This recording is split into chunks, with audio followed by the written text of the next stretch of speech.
सावन माह की कहानी है जिसमें एक रामपुर नगर में एक धनी व्यक्ति रहता था। दूर दूर तक उसकी संपत्ति फैली हुई थी। इतना सब कुछ होने के बाद भी वह बहुत दुखी रहता था क्योंकि उसके पास को पुत्र नहीं था। दिन रात उसे एक ही चिंता सताती रहती थी। उसकी मृत्यु के बाद उसके इतने धन संपत्ति को कौन संभालेगा। पुत्र पाने की इच्छा से वह धनी व्यक्ति प्रति सोमवार भगवान शिव की व्रत पूजा किया करता था। सायंकाल को धनी व्यक्ति शिव मंदिर में जाकर भगवान शिव के सामने घी का दीपक जलाया करता था। उस धनी व्यक्ति की भक्ति देखकर एक दिन पार्वती जी ने भगवान शिव से कहा, हे प्राणनाथ, यह आपका सच्चा भक्त है। कितने दिनों से यह सोमवार का व्रत और पूजा नियमित कर रहा है। भगवान, आप इसकी मनोकामना अवश्य पूर्ण करें। भगवान शिव ने मुस्कुराते हुए कहा, हे पार्वती, इस संसार में सबको उसके कर्म के अनुसार फल की प्राप्ति होती है। प्राणी जैसा कर्म करते हैं उन्हें वैसा ही फल प्राप्त होता है। इसके बावजूद पार्वती जी नहीं मानी और कहा, नहीं प्राणनाथ, आपको इसकी इच्छा पूरी करनी ही पड़ेगी। यह आपका अनन्य भक्त है। प्रति सोमवार आपका विधिवत व्रत रखता है और पूजा अर्चना के बाद आपको भोग लगाकर एक समय भोजन ग्रहण करता है। आपको इसे पुत्र प्राप्ति का वरदान देना ही होगा। पार्वती जी का इतना आग्रह देखकर भगवान शिव ने कहा, तुम्हारे आग्रह पर मैं इस धनी व्यक्ति को पुत्र प्राप्ति का वरदान देता हूँ, लेकिन इसका पुत्र 18 वर्ष से अधिक जीवित नहीं रहेगा। उसी रात भगवान शिव ने स्वप्न में उस धनी व्यक्ति को दर्शन देकर उसे पुत्र प्राप्ति का वरदान दिया और उसके पुत्र के 18 वर्ष तक जीवित रहने की बात भी बताई। भगवान के वरदान से धनी व्यक्ति खुशी तो हुई, लेकिन पुत्र की अल्पायु की चिंता ने उस खुशी को नष्ट कर दिया। पहले की तरह सोमवार का विधिवत व्रत करता रहा। कुछ महीने पश्चात उसके घर अति सुंदर पुत्र उत्पन्न हुआ। पुत्र जन्म से घर में खुशियां भर गईं। बहुत धूमधाम से पुत्र जन्म का समारोह मनाया गया। धनी व्यक्ति को पुत्र जन्म की अधिक खुशी नहीं हुई क्योंकि उसे पुत्र की अल्प आयु के रहस्य का पता था। यह रहस्य घर में किसी को नहीं मालूम था। विद्वान ब्राह्मणों ने उस पुत्र का नाम दिनेश रखा। जब दिनेश 12 वर्ष का हुआ तो शिक्षा के लिए उसे उसके नाना जी के पास भेजने का निश्चय हुआ।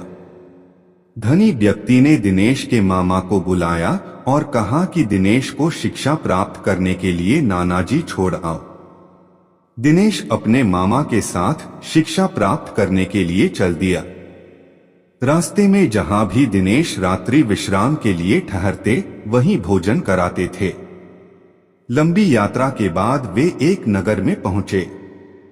उस नगर के एक व्यापारी की कन्या के विवाह की खुशी में पूरे नगर को सजाया गया था। निश्चित समय पर बारात आ गई, लेकिन वर का पिता अपने बेटे के एक आंख से काने होने के कारण बहुत चिंतित था। उसे इस बात का भय सता रहा था कि व्यापारी को इस बात का पता चलने पर कहीं वह विवाह से इनकार न कर दे। इससे उसकी बदनामी होगी। वर के पिता ने दिनेश को देखा तो उसके मस्तिष्क में एक विचार आया। उसने सोचा, क्यों न इस लड़के को दूल्हा बनाकर कन्या से विवाह करा दूं। विवाह के बाद इसको धन देकर विदा कर दूंगा और कन्या अपने नगर में ले जाऊंगा। वर के पिता ने इसी संबंध में दिनेश और उसके मामा से बात की। मामा ने धन मिलने के लालच में वर के पिता की बात स्वीकार कर ली। दिनेश दूल्हे के वस्त्र पहनाकर कन्या से विवाह करा दिया गया। व्यापारी ने बहुत सा धन देकर कन्या को विदा किया। दिनेश जब लौट रहा था तो सच नहीं छिपा सका और उसने कन्या को बता दिया, तुम्हारा विवाह तो मेरे साथ हुआ था, मैं तो नाना जी के पास शिक्षा प्राप्त करने जा रहा हूँ। अब तुम्हें जिस नवयुवक की पत्नी बनना पड़ेगा वह कान्हा है। तो उसने काने लड़के के साथ जाने से इनकार कर दिया। व्यापारी ने सब बातें जानकर कन्या को महल में रख लिया। उधर दिनेश अपने मामा के साथ अपने नान जी के घर पहुंच गया। जब दिनेश की आयु 18 वर्ष पूरी हुई तो उसने एक यज्ञ किया। यज्ञ की समाप्ति पर ब्राह्मणों को भोजन कराया और खूब अन्न वस्त्र दान किए। रात को दिनेश अपने शयन कक्ष में सो गया। शिव के वरदान के अनुसार शयनावस्था में ही दिनेश के प्राण खेरू उड़ गए। सूर्योदय पर मामा दिनेश को मृत देखकर रोने पीटने लगा। आसपास के लोग भी एकत्र होकर दुख प्रकट करने लगे। मामा के रोने विलाप करने के स्वर समीप से गुजरते हुए भगवान शिव और माता पार्वती ने भी सुने। पार्वती जी ने भगवान से कहा, प्राणनाथ, मुझसे इसके रोने के स्वर सहन नहीं हो रहे। आप इस व्यक्ति के कष्ट अवश्य दूर करें। भगवान शिव ने पार्वती जी के साथ अदृश्य रूप में समीप जाकर दिनेश को देखा तो पार्वती जी से बोले, पार्वती, यह तो उसी व्यापारी का पुत्र है। मैंने इसे 18 वर्ष की आयु का वरदान दिया था। इसकी आयु तो पूरी हो गई।